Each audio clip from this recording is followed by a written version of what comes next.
ഈശ്വംസിഹായിക്ക് സ്തുതിയായിരിക്കട്ടെ. വിശുദ്ധ മത്തായി അറിയിച്ച സുവിശേഷം 5-ാം അധ്യായം 29-ാം വാക്യം.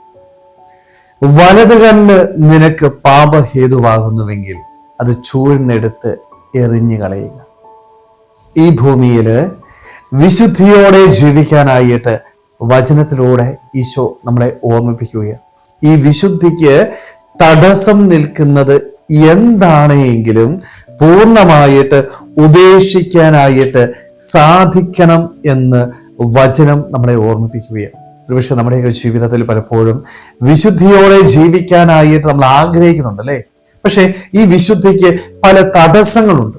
ഈ തടസ്സങ്ങള് ഉപേക്ഷിക്കാനായിട്ട് നമുക്ക് പറ്റാതെ പോവുക. തടസ്സങ്ങളൊക്കെ നമ്മുടെ ജീവിതത്തിൽ ഉണ്ടെങ്കിൽ അതിനെ നോ പറഞ്ഞ് മാറ്റിവെക്കാനായിട്ട് സാധിക്കാതെ നമുക്കൊരിക്കലും വിശുദ്ധമായ ജീവിതം നയിക്കാനായിട്ട് സാധിക്കത്തില്ല. ഇത് കൃത്യമായിട്ട് വചനത്തിലൂടെ ഒന്ന് ഈശോ ഓർമ്മിപ്പിക്കുകയാണ്.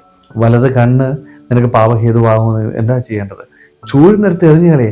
കൈ നിനക്ക് പാപഹേതുവാകുന്നുവെങ്കിൽ അത് വെട്ടിക്കളയാനായിട്ട് വേണം. അത്രയേറെ ത്യാഗം നിന്റെ ജീവിതത്തില് ഏറ്റെടുക്കാനായിട്ട് നിനക്ക് സാധിച്ചാൽ മാത്രമേ ഈ ഭൂമിയിൽ വിശുദ്ധിയോടുകൂടി ജീവിക്കുവാനായിട്ട് സാധിക്കത്തുള്ളൂ. നമുക്കറിയാം, നമ്മൾ വിശുദ്ധിയോടുകൂടി ജീവിക്കാനായിട്ട് ആഗ്രഹിക്കുമ്പോൾ ഇഷ്ടംപോലെ തടസ്സങ്ങൾ വരും, പൈശാചികമായ ബന്ധനങ്ങൾ വരും, ചില സൗഹൃദങ്ങൾ നമ്മുടെ ജീവിതത്തിലേക്ക്, ഇതൊക്കെ നമ്മളെ തെറ്റിലേക്ക്,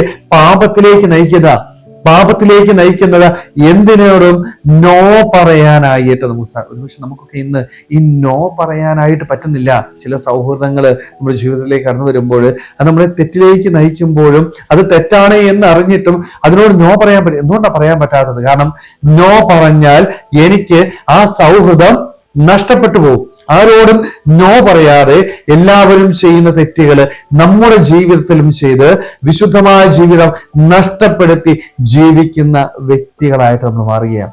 അതുകൊണ്ടാണ് വചനത്തിലൂടെ ഈശോ നമ്മളെ ഓർമ്മിപ്പിക്കുന്നത്, മോനെ, നിനക്ക് വിശുദ്ധമായ ജീവിതം നയിക്കാനായിട്ട് തടസ്സം നിൽക്കുന്ന വ്യക്തികളായിക്കൊള്ളട്ടെ, സാഹചര്യമായിക്കൊള്ളട്ടെ, എന്തുമായിക്കൊള്ളട്ടെ, അവയോട് നോ പറഞ്ഞ് മാറ്റി നിർത്താനായിട്ട് നിനക്ക് സാധിച്ചാല് ഉറപ്പായിട്ടും നിനക്ക് വിശുദ്ധമായ ജീവിതം നയിക്കാനായിട്ട് സാധിക്കും. ഇച്ചിരി ത്യാഗമുണ്ട്, ഇച്ചിരി വേദനയുണ്ട് നോ പറയുമ്പോൾ. പക്ഷെ ആ വേദന എൻ്റെ വിശുദ്ധിക്ക് വേണ്ടിയാണ്, എൻ്റെ ദൈവത്തിന്റെ ഒപ്പം വസിക്കുവാൻ വേണ്ടിയാണ് എന്ന് തിരിച്ചറിയുമ്പോൾ എത്ര ത്യാഗം വേണമെങ്കിലും നമ്മുടെ ജീവിതത്തില് ഏറ്റെടുക്കാനായിട്ട് നമ്മൾ തയ്യാറാവും. സ്നേഹമുള്ളവരെ, അതുകൊണ്ട് ത്യാഗത്തോടുകൂടി ഈ ഭൂമിയിൽ ജീവിക്കുവാനായിട്ട്, വിശുദ്ധിക്ക് തടസ്സം നിൽക്കുന്ന എന്തിനോടും നോ പറഞ്ഞ് മാറ്റി നിർത്തുവാനായിട്ട്, ഈ ഭൂമിയിൽ വിശുദ്ധമായ ഒരു ജീവിതം നയിക്കുവാനായിട്ട് നമുക്ക് ഓരോരുത്തർക്കും ആത്മാർത്ഥമായിട്ട് ആഗ്രഹിക്കുമ്പോൾ ശ്രമിക്കാം. ദൈവം നമ്മളെല്ലാവരെയും സമൃദ്ധമായിട്ട് അനുഗ്രഹിക്കട്ടെ. ആമേൻ.